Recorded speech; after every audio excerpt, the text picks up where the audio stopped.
Is AI making us dumber? Well, there's some official results on this. I'll show you in a minute. And it's a good question because we're all shifting from doers to reviewers. We're all getting AI to do parts of our work, and then we go and check that it all makes sense and it all lines up and everything's accurate.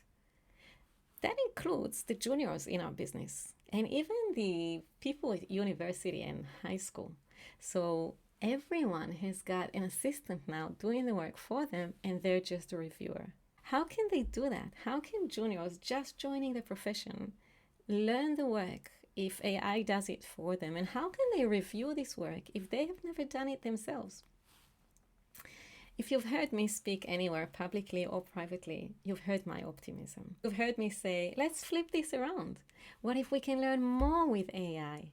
I create little podcast episodes for myself on topics that I would like to learn, and I make them personalized specifically with a use case that I'm working on, so they're totally targeted at what I need to understand, and I listen to them and learn.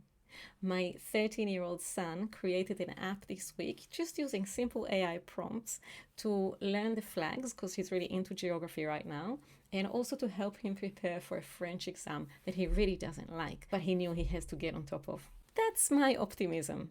But what does the data tell us? Well, Anthropic, the company behind Claude, used an AI interviewer to interview 81,000 people about how they use AI and what they want from AI and what they feel about AI.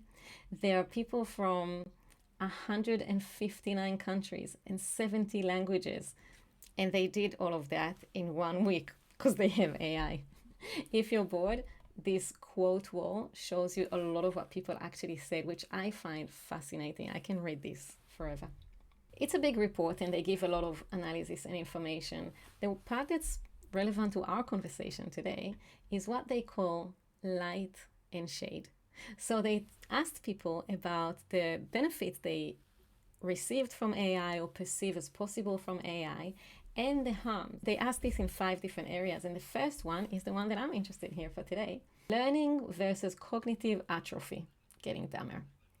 And they showed that 33% of the 81,000 respondents mentioned learning as a benefit of AI.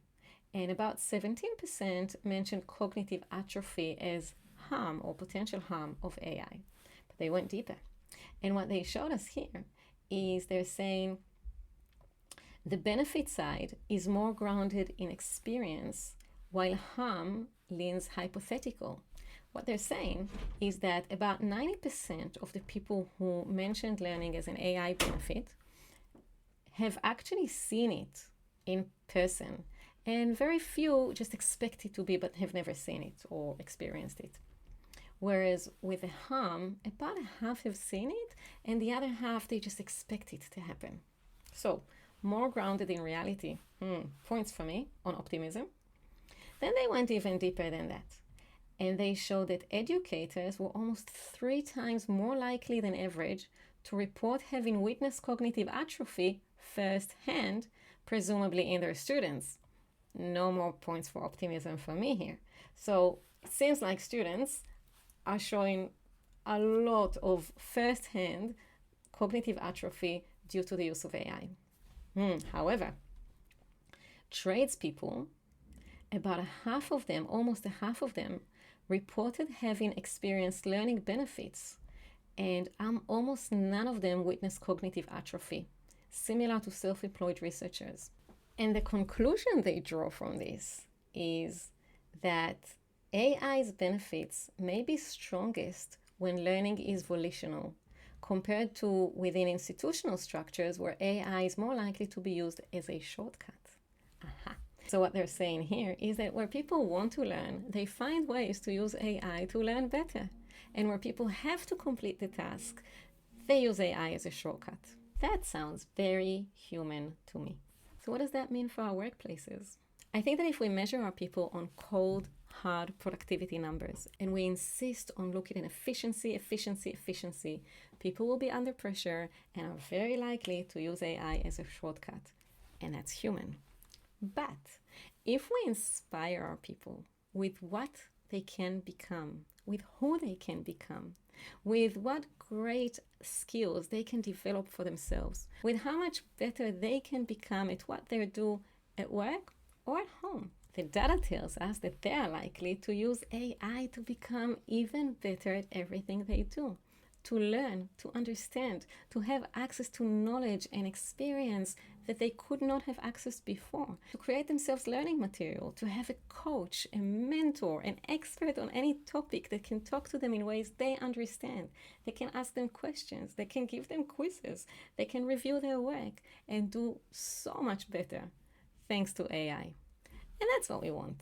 So I vote optimism. If you want to do this AI work together, I think the best way is to learn from each other. So I'm starting a community where we can all learn from each other. We'll have regular meetups, we'll share updates, we'll share what we're all doing, we'll have a resource hub that you can go through in your own time, we'll have take-home material that you can bring back to your team. A lot of fun. I think the top highest value will come from sharing with each other what we're doing. And we'll also have a builder's lab, a bit more for those of us who are ready to invest a bit more time and actually build together. We're going to work on AI agents. We're going to understand what's possible and what's not. We're going to play with a new kid on the block, Claude, who's the most popular thing on the planet right now, and see how we can build it into workflow, all that jazz. If you want to join me, we're starting a first cohort limited to 50 people only. We'll start late May. You can secure your spot today. Go to inbal.com.au/AI club and I'll see you there.